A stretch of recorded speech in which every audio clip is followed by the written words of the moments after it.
আসসালামু আলাইকুম, সবাই কেমন আছেন? সবাইকে রমাদান মুবারক। আশা করি সবাই ভালো আছেন। রমজানের দিন কিছু ভালো লাগতেছে না, তারপরেও বাচ্চারা নিয়ে ঘুরতে আসতে হয়। নিজে জানি চলে না, তার মধ্যে আবার বাচ্চারা নিয়ে ঘুরতে আসতে হয়। কীরকম যে লাগে।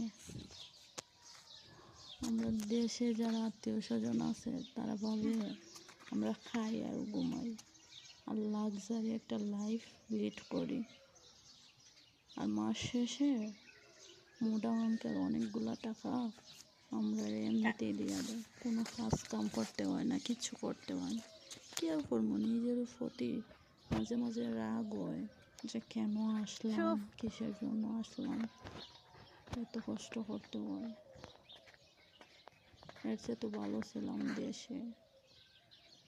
কিছু করার নাই, 15 ঘন্টা 16 ঘন্টা ডিউটি করার পরে ওদের যখন দেখা যায় মন পাওয়া যায় না মানুষগুলো, তখন ভাল লাগে না, কিছু অসহায় লাগে।